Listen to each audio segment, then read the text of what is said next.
like to say a few special words about the next artist in our countdown. His name is Jim Croce. He was a special man to a lot of us. Maybe because of the happy sound of his most popular hits, even though they weren't really happy songs. As far as I know, Croce never tried pulling on Superman's cape.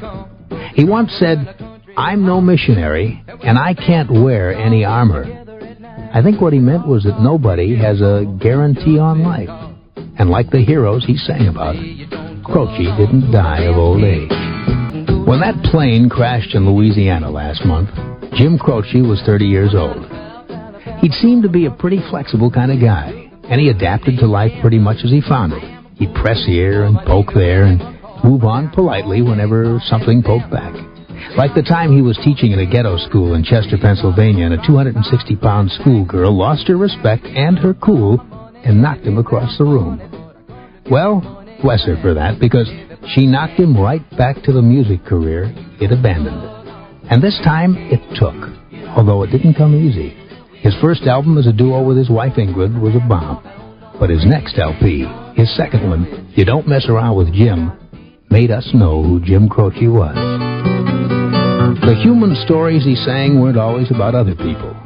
Sometimes he gave us a little piece of his own life, like this second hit from that album, about a girl he used to date and once tried to phone. So I can call just to tell him I'm fine. Croce's second hit album was called Life and Times, and like the first, all the songs in it were written by him, and based mostly on his own attitudes and real experiences. His third chart single, a medium-sized hit, came from that album. In the morning. When Croce was in the Army, he shared barracks with a rough, tough street dude from Chicago who used to tell him about the wild life that he led and the fights that he had. Well, a few years later, Jim Croce remembered his former bunkmate and immortalized him in the song that became Croce's fourth and biggest hit. Well, that's the kind of sad story that Jim Croce liked to give a happy sound to. And it's that happy sound, I guess, that so many people loved him for. And I think they're trying to tell him something by latching on to his latest record the way they have. Coming after his death, this is the fastest-selling hit that Jim Croce's ever had.